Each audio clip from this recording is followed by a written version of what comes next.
Welcome to another episode of Coaching Caffeine and Comedy, and I'm your host, Haley Kobza. Today, we're just going to kind of jump right into it.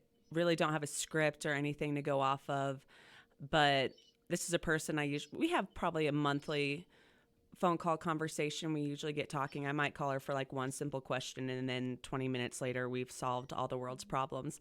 But today with us, we have Coach Kalie Mader, and she is the head volleyball coach at Missouri Southern State University. And I ended up getting to know Kalie when I had the phenomenal opportunity to be actually one of Kalie's teammates at Southwestern Oklahoma State University. So I've known Kalie for, I don't know, how many years, Kalie? Oh my God, at least 10. Right? Yeah. I'm like, gosh, that makes us sound really old. We are, man. We are old. We are so old. I don't like that. I wish it was a single digit number, but yeah. So welcome, Kalie. Thanks for doing this. I'm super excited to have you. No, thank you. Thank you for this opportunity. And I think what you're doing is awesome. Awesome. I remember my first episode and you were like, I love this. I'm like, oh, well, I'm going to get you on here. So, so Kalie, you were the head volleyball coach at Missouri Southern State University. That is a Division II NCAA program, right? That's correct. Okay. And where were you before you went to MSSU? Before Missouri Southern, I coached at Blinn College in Texas. It's a 2-year school in Texas, in one of the toughest regions in the country, one of them. And then before that, I was at Pratt Community College, and then I spent 2 years coaching Division II as an assistant for Christian Brothers University in Southwestern Oklahoma State. Okay. And you did your GA position where? Both at Christian Brothers and SWASU. Okay. But for both of those programs, the GA is the assistant. So there's Gotcha. not. Right. Yeah. I guess I didn't realize that you had went to Pratt in between there. Yeah, it was a short stint. It was 1 year pretty much. I think I got there in July and left the following July. Didn't you play at Pratt before you went to Southwestern? I did. Okay. Oh, well, that's fun.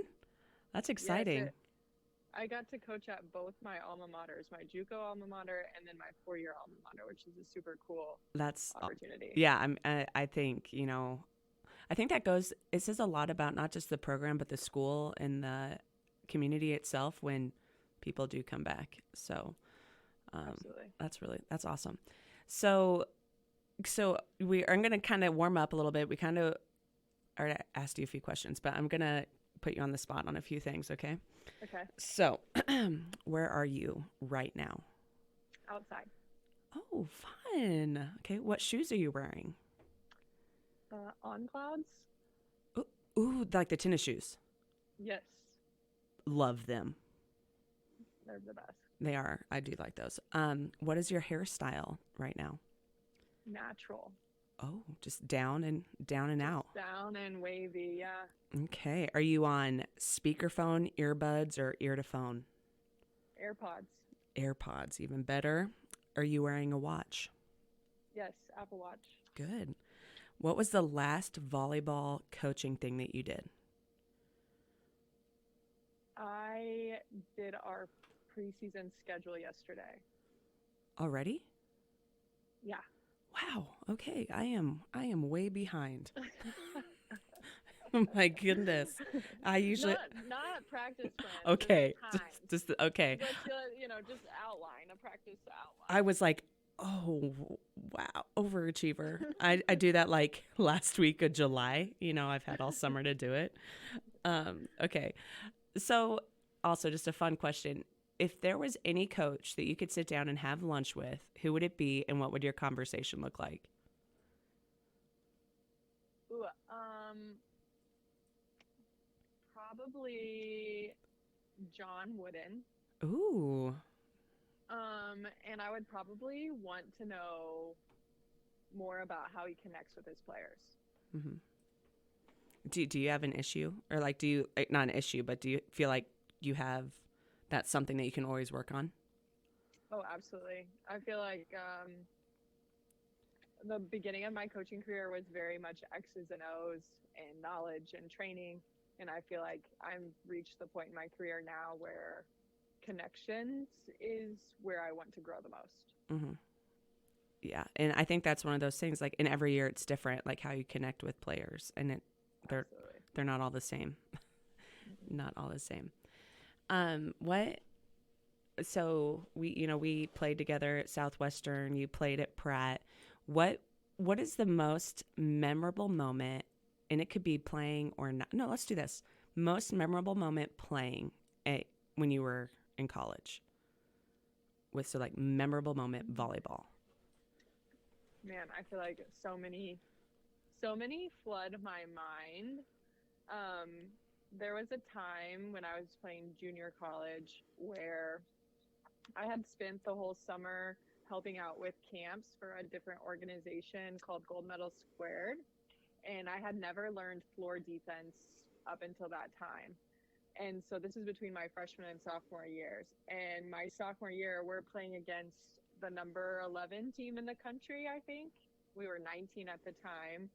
And a ball like ricocheted off one of our back row players. And I made like a diving sprawl move to save the ball.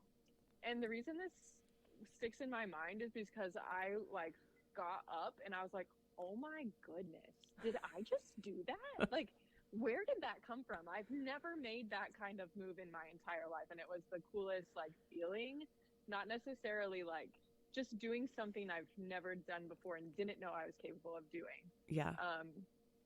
I do think we won that match. And so it's pretty cool for our whole entire program. Because up until that point, I don't know that we had ever beaten a ranked opponent. Mm-hmm. So to do that was really cool. Awesome. Okay, what about your most memorable moment that it was more or less with your team, but not volleyball related? So I don't know if you remember this, but one of our teammates, there was some kind of game called Mine. Oh. I don't know. I still don't even know what that game is.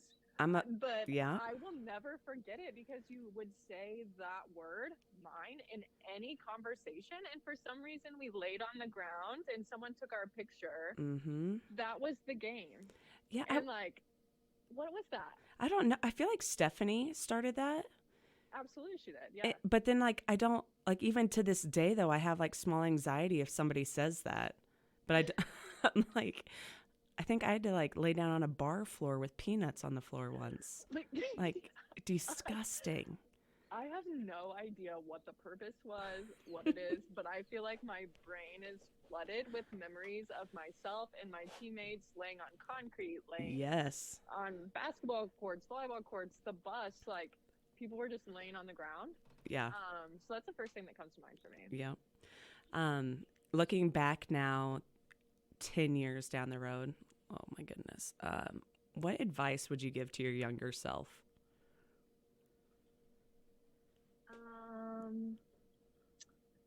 Probably it's not about the X's and the O's. That's probably what I would tell my younger self, for sure. Mm-hmm. I like it. I just think of looking back, I was just kind of thrown in there. I was a lucky person that I even got that opportunity. And I just remember meeting you and I'm like, you were very much X's and O's. Mm-hmm. Very much X's and O's. And it was shoot, I'm just here to have fun. But Kalie, you were a very, very dedicated player. And, at the time though, as your teammate, I was like, oh my, she's taking this way too seriously. But now as a coach, I'm like, I would like to recruit players like that. Right, yeah. Which is, but then you look back and you say, it's not just all X's and O's, but it is. And it's also the dedication that you had. So, which just, it shows today that you still have that. Yeah, I was this is what I think, so you can correct me because you were there. I was a very cerebral player. Mm-hmm. I wanted to be in the gym like more than any person I could possibly like. I just wanted to live there. I could live in the weight room in the gym and working out and doing things like that. But I needed a lot of guidance in like leadership. Mm-hmm. I needed a lot of guidance in communication. I needed a lot of guidance in like, this is your role and pay attention to these people. Like, I was just ready to hit the ground running and assume that everybody else did. Yeah. No, I think that you nailed it spot on. You definitely were you were that player. I think you probably talked more than any player that we had. Yeah. But it wasn't like, it was more or less like the game and the, Yes. all of it. Which, yeah, like I say, like now I look for players like that. They're very rare to come by. Yeah. So your head coach, what is, so like every year, I think all coaches are like this. Like every year you have a different recruiting philosophy. Like I said, I try to look for players that are the X's and the O's and they are dedicated, and you don't have to ask them to be in the gym. They're in the gym doing all their lonely practice. And what is your coaching or recruiting philosophy for this upcoming year? As I assume you're almost close to being done, what was it that you're looking for in your players after your season from last year? So I think that recruiting philosophies have to go hand in hand with the university that you are serving. Mm-hmm. And so I feel like we spent a lot of time really just digging in to the people who love Missouri Southern, because at the end of the day, when we win a championship, that championship stays in Missouri Southern. You know what I mean? Like it's the people, we're doing that work for the college. We're giving that glory to the college. And so we need people who love the college and love what we have here. And so we have 3 things that we look for. The first is like a servant heart. So we want someone who kind of thinks of themselves second and their teammates first. We want people who love working hard, not just can work hard, but like love it. And then people who want to take ownership of the program. I like that. I'm taking notes for myself. Do you think it's difficult recruiting players like with these 3 characteristics? Like how can you tell if somebody has these? Like you don't just point blank ask them and they fill in a yes or no. Absolutely no. So I think that we try to ask. So my sister works in corporate, so I take lots of things from her interviewing process in corporate. So any kind of evidence-based questions where we can be like, tell me a time when you worked really hard, or honestly talking to their coaches and asking how hard they worked or what their experience with them was, is probably more of a telltale. We try to really, really avoid any kind of hint of entitlement. Mm-hmm. That's like our number one no-no, just because that we're a very down to earth university. And so that just doesn't tend to mesh well with the campus. Yeah. So speaking of that, like you just say the word entitlement and then my mind goes straight to the transfer portal. Okay. Just because, anybody today, I don't think it's entitlement, but anybody today can put themselves in it. And it's usually I don't know if it's more or less the entitled mentality of players. And I'm not at that level, so I have no idea. You fill me in. Because if something's not going their way, it's pretty simple. They just go and can't they just sign up? Yeah. Yep. It's a pretty simple process. So I can break this down to my knowledge of it. And I'm not the most knowledgeable person of it at all. But so prior to the transfer portal, if an athlete was ready to leave a university and contact someone else, say I got an email from someone looking for a university, I would have to contact that university's compliance department, get a letter saying that they're released from that university, and then I'd have to wait for that paperwork before I could respond to the email from the kid who's transferring. or the kid would get that letter and send it with their email, right? So we always had to have documentation that they had notified the institution that they were transferring and that they had released them to communicate with other universities. So in an effort to take off a lot of those daily emails from in the compliance department, that's why they made the transfer portal, so that compliance officers weren't having to individualistically email all these different institutions letters saying that those athletes could contact them, right? Mm-hmm. So that's kind of where it started. Good to know. I didn't. I mean, I knew that there was a lot of background paperwork. I guess I didn't realize it. They made it so it was easier. Yes, that was the goal. Over time, it became a database of transfers, right? I don't necessarily think that was the intention, but that's what became. And so there's just a lot that goes into that. And I think that speaking from my own personal experience, I wanted to transfer after my freshman year. Like, my fantasy of what being a college athlete is and what I actually experienced were two very different things. And I think that just coming from high school to college is a huge transition. It's a tough transition. And so I have very rarely met a collegiate athlete that during their 4 years of being an athlete, they didn't think about leaving, quitting, finding a new route, moving to a different school. So I think that that's super normal. I think there was a lot of power in not doing those things, but I totally understand why the transfer portal would make that door of opportunity look so shiny and simple and like a way out, if that makes sense. That sounds way better than how I put it, because I'm like, sounds like an easy escape. You made that sound way more professional and nice. Well, I mean, yeah, it's just that I just think that athletics is hard. I think transitioning from high school to college is difficult. I think that every year you encounter lots of obstacles, lots of challenges, and I completely understand why someone would want to move or feel like those challenges weren't going to exist at the next university. Most often, not always, but most often, I always believe that the universe gives you the same problems over and over until you figure out how to handle it. So most of the time, I think you run into the same issues no matter what university you're at. Yeah, that's a good way to look at it. So you work on, trying to find those 3 characteristics of recruiting players. What player do you have? How many players did you have to recruit this season? A lot. We had a huge number of freshmen last year. We had 11 freshmen, and several of them either decided not to play or to move on to other institutions. So we brought in 7 this year so far and are maybe looking for an 8th.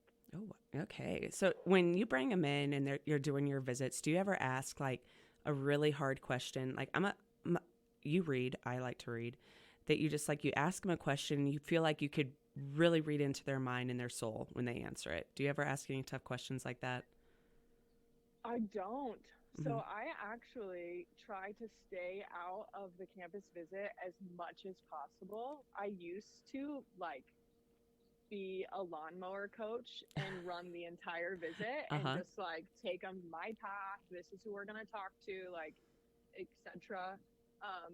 But at some point I was like, okay, let's be real about this. If they do choose our university, they're going to see me for 2 hours a day. Right. Realistically, you're going to come to me when you need something, or if you want to just chat or you have a couple minutes, but you're not spending most of your day with me.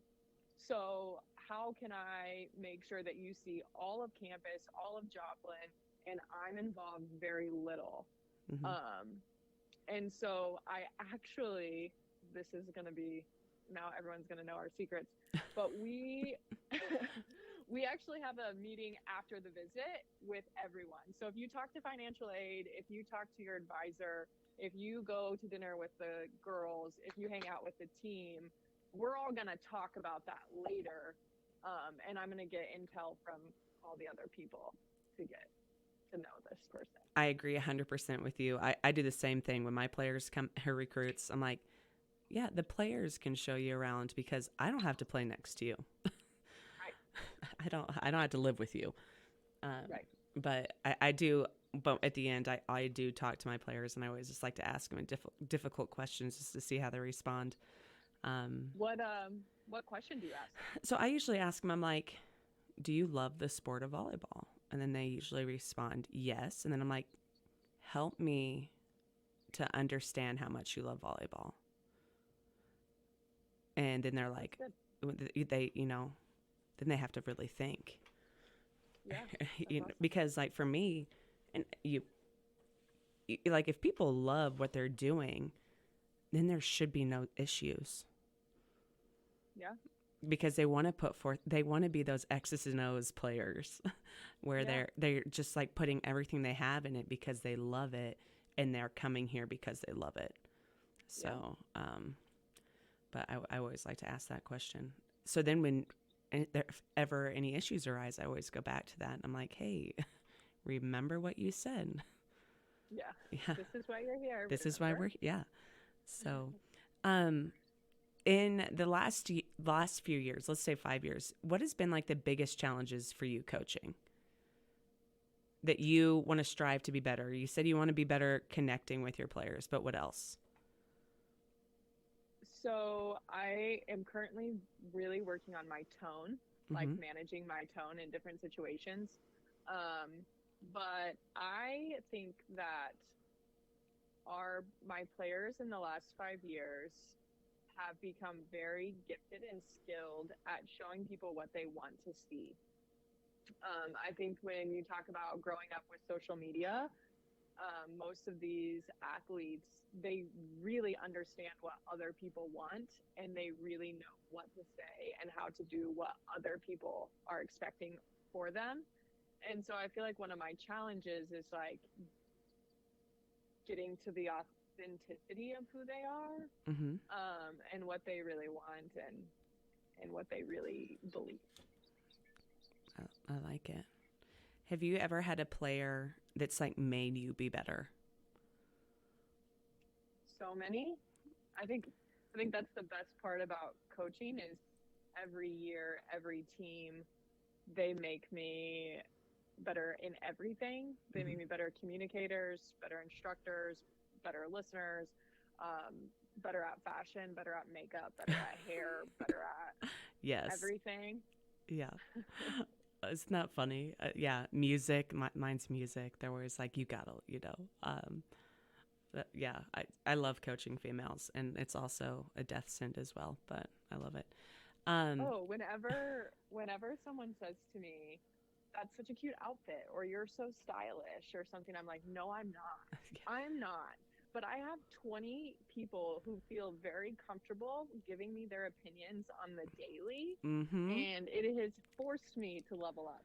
Oh yeah, that's so true. I remember I had bought these cute there were Lululemon pants, but they were like kind of wide bottomed, and I wore them to camp, and it was to a camp day, and I just thought I thought I looked cute, and the girls were like, "What are those?" I'm like, "They're Lululemon." They're like, "I don't care, take them off." Like, they're like, "Those are hideous." They're so obvious, but they also, they do give you the fashion and makeup and all that advice.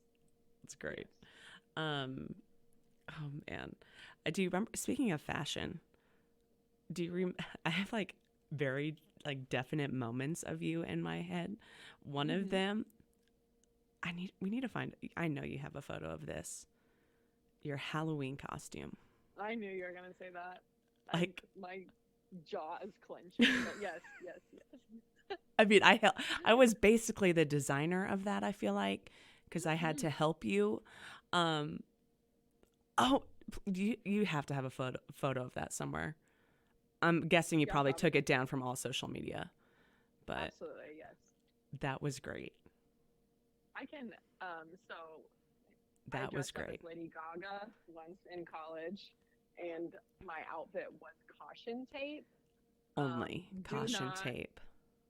do not advise to any person. I was such a good guinea pig for my teammates because I did not have the foresight of what that meant on a late evening in college during Halloween. But yeah, it's certainly memorable. That was the best. I'm just like, that was the ultimate costume of all times. Like, my 33 years of life, that's the best costume ever. And I still remember it was at my house doing it, Yes. wrapping you up, and then Yes. that was so good. And Yes. and you were just like, I mean, you had the body for it, and it was just, oh, it was perfect. It was perfect. And my other memory, this should make you feel better because you were so dedicated, and not only to the sport but to your health and like everything, and like going to your apartment, and you ate so healthy and all of this stuff, and like to this day, like you taught me how to make oatmeal. Oh my gosh, really? Yeah, like quick oats, like with almond milk, and then you'd put like some and so like we had that at your house one time. I'm like, wow, she's so healthy. And like even to this day when I eat this, I'm like, if it wouldn't have been for me going over to Kalie's apartment, I never would have learned how to make oatmeal. So yeah, That's hilarious. I know, like, isn't that That's awesome. just a small things. So how long have you been at Missouri Southern? Next season will be my 5th season. Love it. Is it like you see yourself there for a little bit longer? I don't know. I get asked this question all the time at every job I've had, and I always am kind of rooted in the fact that I have no idea where life is going ever. And so I love so many things about the job that I have now, but I loved my time at Pratt. I loved my time at Blinn, and I almost never saw the next opportunity coming. And so I have no idea where my life is going. What do you love about Missouri Southern? I think what I love, so I'm from a very small town. I graduated high school with 53 people, and a very working class environment. And I feel like that's Missouri Southern, that's Joplin, like just blue collar, down to earth people who are very humble and always willing to help the person next to them. And so that's what I love the most about Missouri Southern. Your assistant, is your assistant your sister? One of them was. Okay. So my first assistant played for me at Pratt. She's from Brazil, Mari. Okay. My second assistant is my sister who played at SWASU as well. And then my youngest sister also plays for me. Okay. Your younger sister went to JUCO first. Both of them did, yes. Okay. Where did they both go? So Brandy went to Enid, Oklahoma. I don't believe they have volleyball anymore. Okay. Northern Oklahoma College, Enid. And then Sophie played at Fort Scott Community College. Gotcha. And so Sophie's your assistant. Sophie's my player. Wait, okay. Sophie's playing for you and Brandy's your assistant. Yes. Oh, how is that? How is that coaching your sister? Gosh. So I got to coach both my sisters. Were they both, and they both setters? Yes. Okay. And you were a setter? Yes. So, well, sometimes. No comment. I played every position on the volleyball court except for libero as a player and in games. So my two sisters were just strictly setters. I coached Brandy at SWASU when I was an assistant. And at that time, I was so paranoid about being a young assistant and like relationships with the girls that I pretty much pretended like I didn't know her. And so it made for actually a stressful time for her. When I recruited Sophie, my parents were very adamant to have us remember that we're sisters first and player and coach second. And so we've never hidden our relationship or tried to like put on a facade or like haven't tried to like overcoach her or undercoach her or whatever. It's just like that's Sophie. She knows what is expected of her, and I will hold her accountable just like everybody else. So it's been really a gift to be able to coach your sister. I think that I'm not a mother, but coaches always say once you become a mother, it kind of changes the way you coach. That's 100% agree.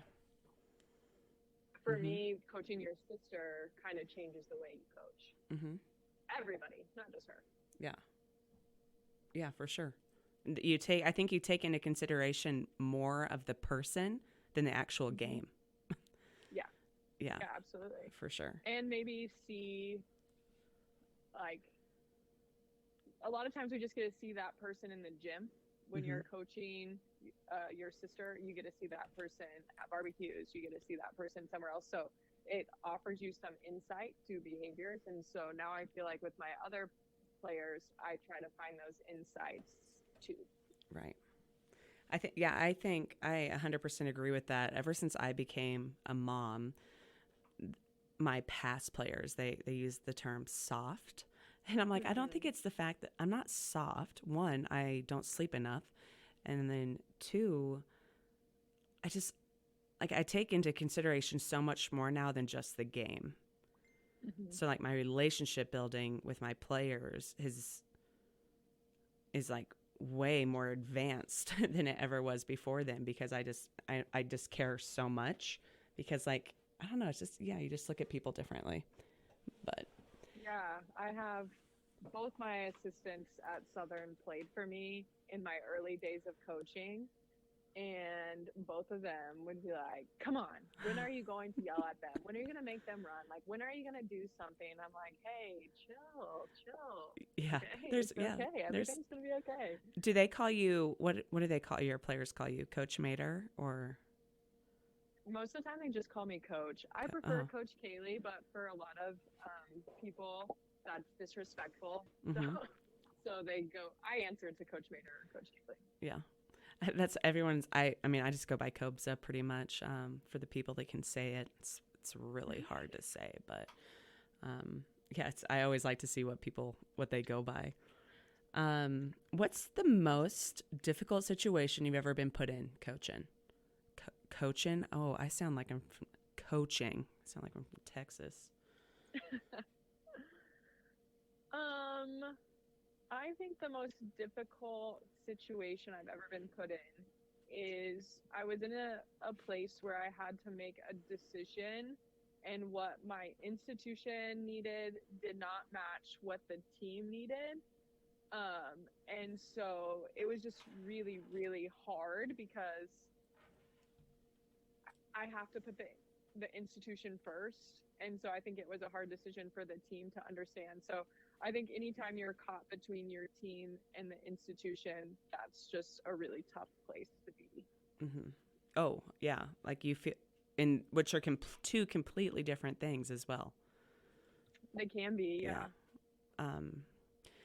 When you're having a bad day, or you just need to like throw some ideas off another coach, what coach do you call?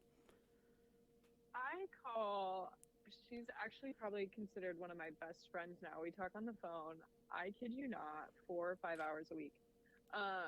So she coached me in junior high. She was my first coach, my 8th grade volleyball coach, Misty Arnold, and she runs a club in Kansas City now. And she probably is the reason I even got into coaching. She gave me my first head coaching job. And ever since then, she's just been involved in my journey. So when I am having a bad day or a good day, she's the person I call. And so what is it about Misty that like just drove you to have that connection with her? Like, what was it? I mean, I feel like every coach has that one coach that's like, they inspired me to be the person I am today. So what was it that like Misty did? And it had to have been when you were in 8th grade. Otherwise, this wouldn't have been somebody that you went back to. Yeah, I think that she saw more in me than I saw in myself. I never wanted to be a volleyball coach. I never saw myself as a volleyball coach, even though I was clearly an X's and O's, work too hard player. I didn't see that in myself. She invested a lot in a vision that I didn't even have for myself, I guess. Mm-hmm. I like it. Those are the coach. They just push you out of your comfort zone. Yeah. Yeah. Okay. So as a coach, I'm assuming you do this, but like I know my players, when they leave McCook Community College, there's like 10 words that are embedded in their head that I constantly use in the gym, whether it be like with skills or anything like that. So what would be your top 5 words that you use almost daily when coaching? The first one is do good, avoid evil. Ooh, okay. The second is probably straight and simple. I like that. Man, I would be curious to know this. I know for sure those 2. Terminal serving is probably a third one. A lot of times when I say to them, how was your day? And they say, good. I will say, why is it good? So that's another thing that I know annoys them but sticks with them, is like I have to explain why I'm feeling something.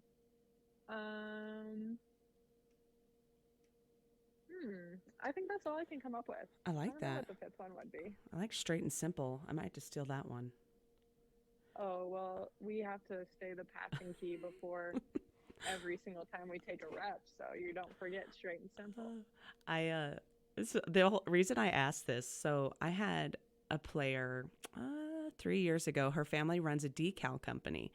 And so when she graduated, she got these really awesome decals. Her mom made these super cool stickers, and it said like McCook volleyball, and then it's all mental on it. And I was like, oh, these are so cool. And I put it on my computer, never even thought about it until like a year later.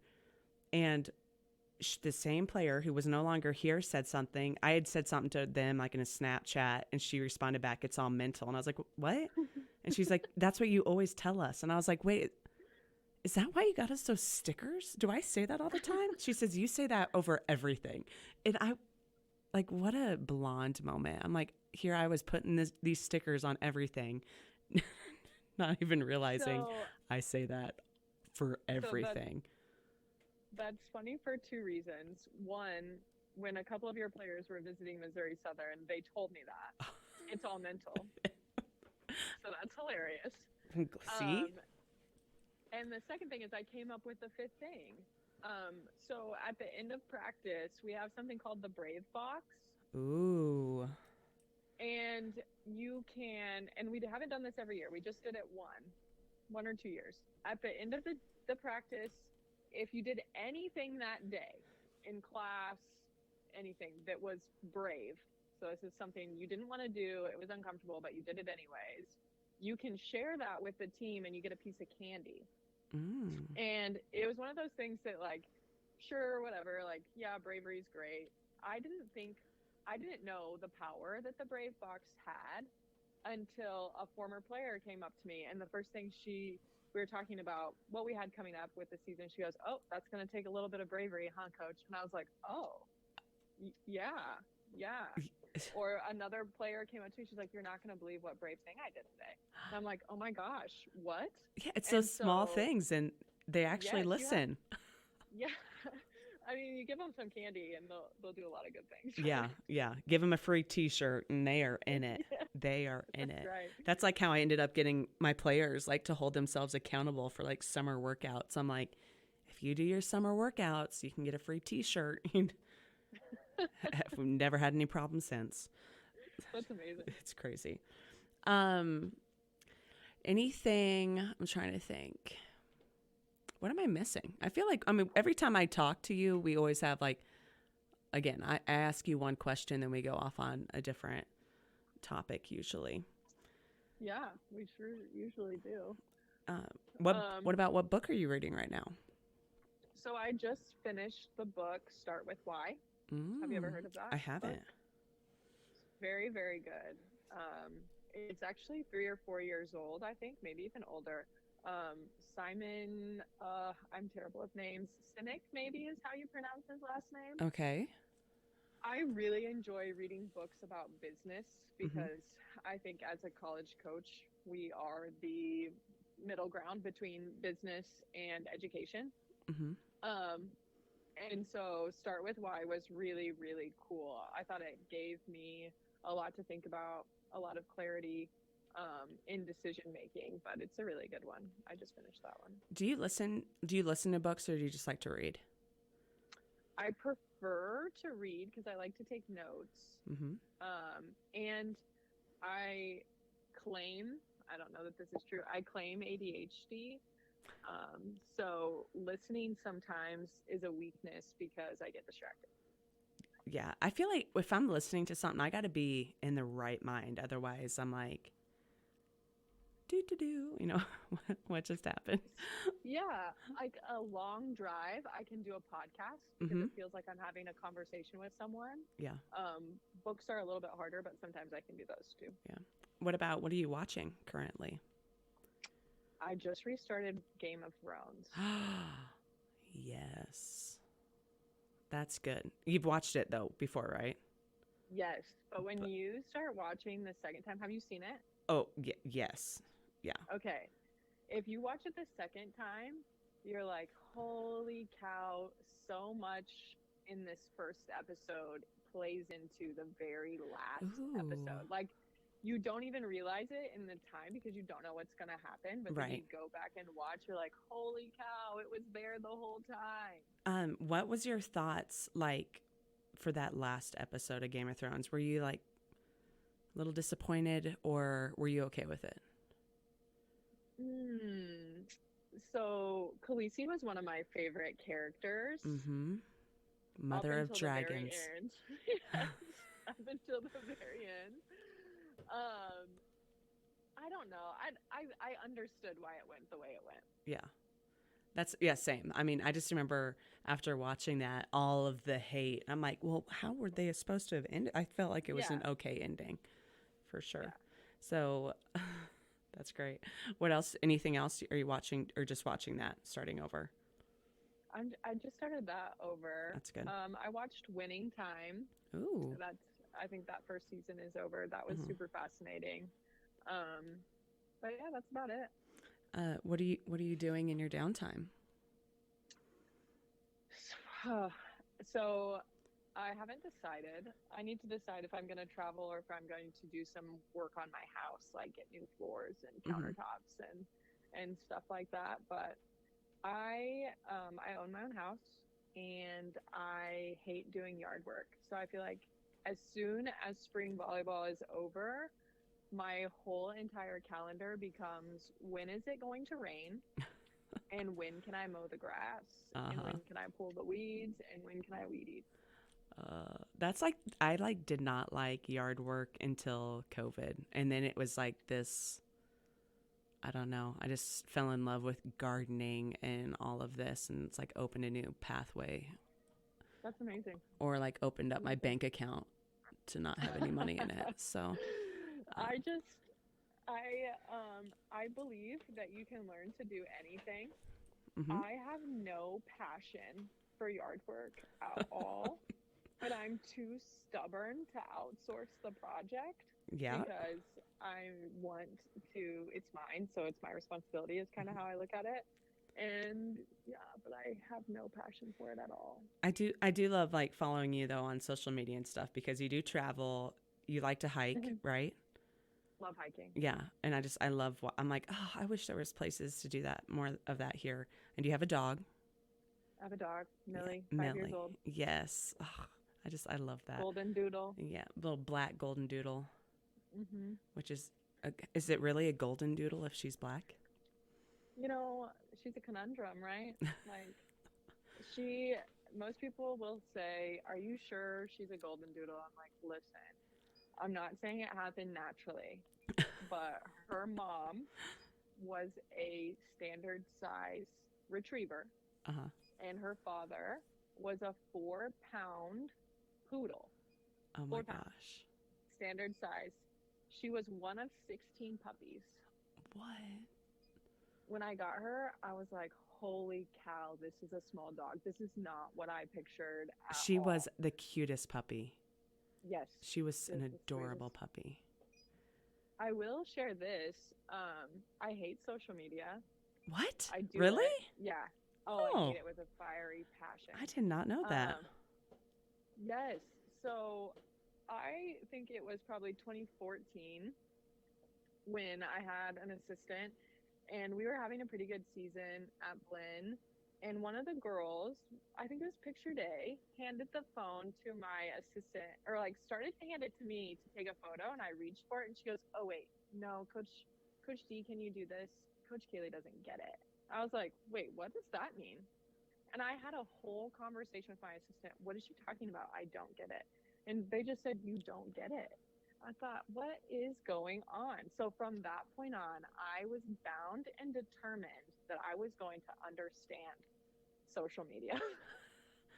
And so I have worked so hard to understand social media, and I don't think you can understand it until you do it, because no one could explain it to me.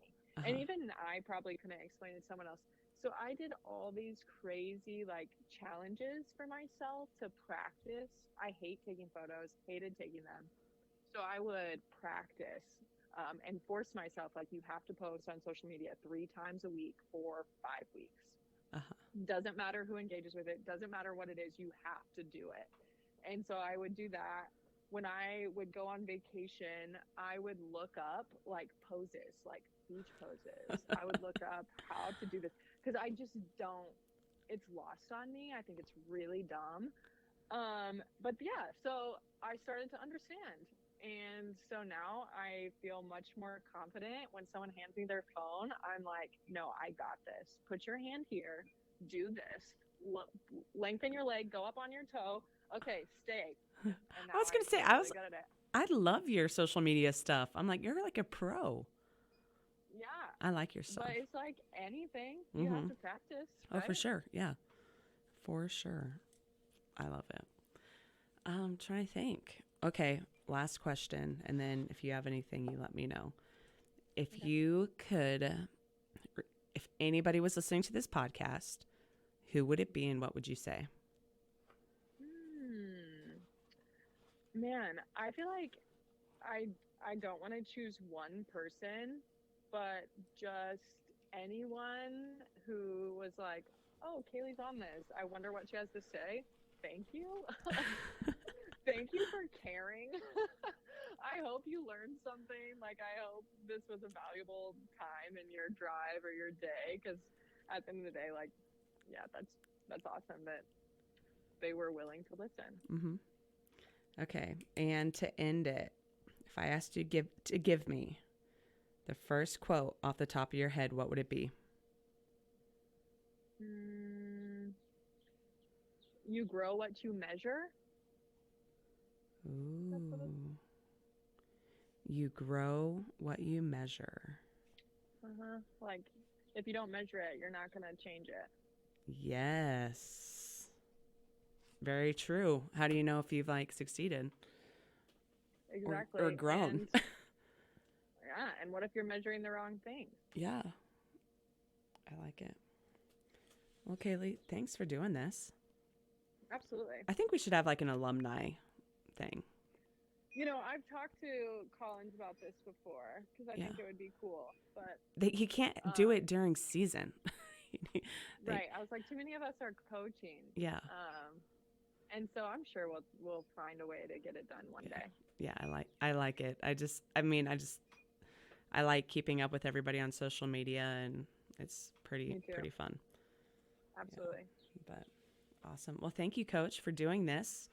Yes, thank you for having me, and good luck first of all, good luck with your yard work this summer. Yes, thank you. Second, good luck this next season. Yes, you too. All right. Thanks, everybody, for tuning in to another episode of Coaching Caffeine and Comedy, and I'm your host, Hailey Kobza.